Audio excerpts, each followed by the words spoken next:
안녕하세요. 오늘은 사과나무 제식 시 대목 노출에 대해서 알아보겠습니다. 이제 사과나무를 제식하거나 보식할 때가 되었습니다. 사과나무를 제식할 때 책에는 이렇게 되어 있습니다. 대목 노출을 20cm 정도 하라고 되어 있습니다. 그러면 보통 우량 대목인 경우에는 대목 길이가 40cm 정도 되는 게 좋은 묘목입니다. 그러면은 20cm 정도는 땅에 묻히게 하고 20cm 정도는 노출시키는 게 좋거든요. 그런데 이 대목을 천편일률적으로 20cm 노출시키다가는 나중에 크게 후회할 수가 있습니다. 그럼 대목 노출은 무조건 20cm 노출시키면 되는 게 아니고 여러 가지 그 상황에 따라서 달려야 돼요. 그럼 무슨 소리냐면은 첫째, 사과 품종에 따라서 대목 노출을 달려야 됩니다. 그 다음에 토양에 따라서 대목 노출을 달려야 돼요. 이거 굉장히 중요한 문제예요. 그 다음에는 또 뭐냐면은 심는 방법, 제식 방법에 따라서 대목 노출을 달려야 됩니다. 이거는 케이스 바이 케이스로 대목 노출을 해야 되지 일률적으로 교과서에 있는 대로 20cm 노출을 하면은 안 됩니다. 먼저 품종에 따른 대목 노출입니다. 지금 여기에 이 나무들은 후지입니다. 후지의 경우는 대목 노출을 기본적으로 20cm를 합니다. 그런데 후지는 20cm 내외로 심으면 되는데 홍로나 아리수 같은 품종은 어떻습니까? 그거는 20cm 내외로 심으면 안 돼요. 그거는 10cm 내로 심는 게 좋아요. 그건 왜 그러냐면은 홍로나 아리수는 일단 심어 놓으면 처음에는 잘 자라요. 그런데 착과를 하면은 수세가 급격히 떨어집니다. 그래서 제가 홍로하고 아리수를 심었는데 대목 노출을 한 20cm 했어요. 그런데 나중에 착과를 하니까 이 수세가 급격히 약화되더라고요. 그래서 제가 거기에 전부 북을 줬어요.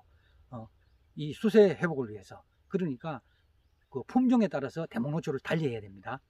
그 다음은 토양에 따라 대목 노출 정도를 달리해야 됩니다. 무슨 얘기냐면은 토심이 깊고 양토인 경우가 있어요. 그러면 땅이 아주 좋은데 나무를 심는 경우가 있습니다. 그럴 때는 이 대목 노출을 많이 해야 돼요. 그런데 대목 노출을 적게 하면은 나무가 과분무해집니다. 그래서 이 토양이 좋은 데는 대목 노출을 많이 하고 토심이 얕거나 그 다음에 박토인 곳이 있어요. 땅 밑에 모래나 자갈이 많이 이제 포함된 사질 토양 같은 게 있습니다. 그런 데는 대목 노출을 많이 하면은 이 수세가 약해서 안 돼요. 그런 데는 후지라 하더라도 20cm 노출시키면 안 됩니다. 그런 데는 10cm 이하로 노출시켜야 돼요. 그래서 대목 노출도 품종에 따라서 달라져야 하지만도 토양에 따라서도 달라져야 한다. 이렇게 알아두시면 됩니다. 그 다음 또 한 가지 대목 노출할 때 고려해야 할 사항이 하나 있습니다. 바로 뭐냐면은 심는 방법에 따른 대목 노출이에요. 그럼 무슨 소리냐면은 우리가 뭐 보식을 한두 그루 할 때는 삽으로 파면 돼요. 삽으로 팔 때는 교과서대로 대목 노출을 하면 됩니다. 후지의 경우에는 한 20cm 정도 대목 노출을 하면 되고 홍로나 아리수인 경우에는 한 10cm 이내로 대목 노출을 하면 됩니다. 그건 왜 그러냐면은 그렇게 해도 문제가 없어요. 그런데 처음에 이제 대규모로 제식을 하거나 그 다음에 보식도 많이 하면은 우리가 삽으로 이 구덩이를 못 팝니다. 그때는 어떻게 합니까? 포크레인으로 파죠. 그러면 포크레인으로 파다 보면 아무래도 이 구덩이가 깊게 파지게 돼 있어요. 그럴 때 이제 포크레인을 파고 나무를 심을 때 나무를 심으면서 거기에 흙을 좀 집어넣어요. 구덩이가 깊으면 그렇죠. 그리고 그 위에다 심습니다. 그럼 물을 주고 나중에 보면은 흙이 다져지면서 심는 부위가 자꾸 내려갑니다. 그렇게 되면은 이게 대목이 자꾸 묻히게 돼요. 그래서 포크레인으로 구덩이를 파고 나무를 심을 때는 20cm, 그리고 기본 그 대목 노출보다 더 많이 노출시켜야 돼요. 그러면 후지의 경우에는 20cm보다 좀 더 노출시켜야 됩니다. 그 다음에 홍로인 경우에도 더 노출시켜야 되죠. 그런데 이게 대목 노출이라는 게 대목을 많이 노출시켜 놓으면은 설령 대목을 많이 노출시켰다 하더라도 나중에 수세가 약해지면은 거기에다가 복을 주거나 뭐 거름을 줘서 그 대목을 일부 묻으면 돼요. 그런데 대목 노출이 적으면 어떻게 되느냐, 이거를 당겨 올릴 수가 없어요.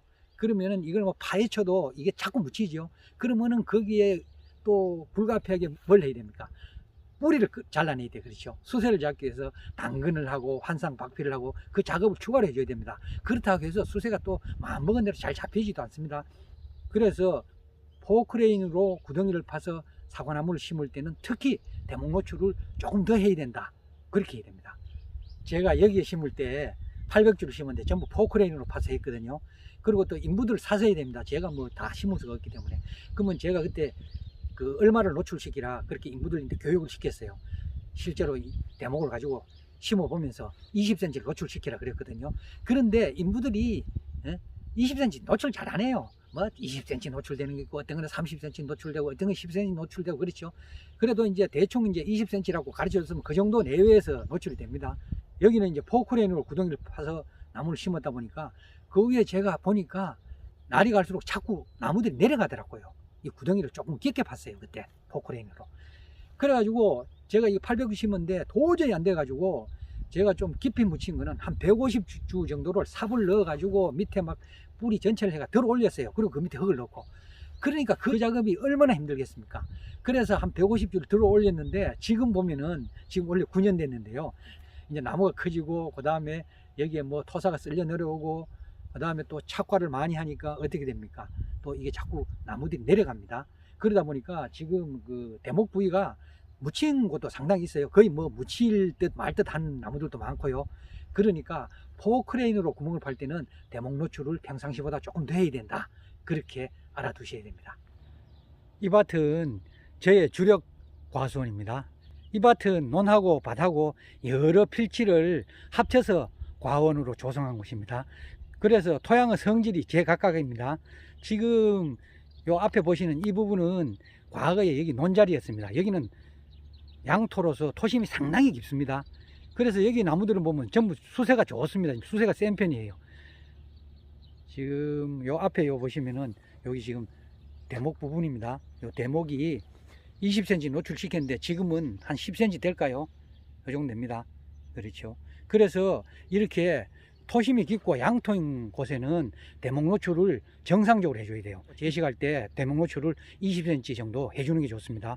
그래도 여기는 지금 포크레인으로 다 팠기 때문에 사실 많이 내려갔습니다. 대목이 지금 보면은 이 앞에도 보면은 대목이 지금 남은 부분이 10cm도 채 안 됩니다. 여기 이 부분은 또 토양이 다릅니다. 여기는 땅 밑에 모래나 자갈이 좀 많이 들어 있습니다. 일종의 사질 토양에 가까워요.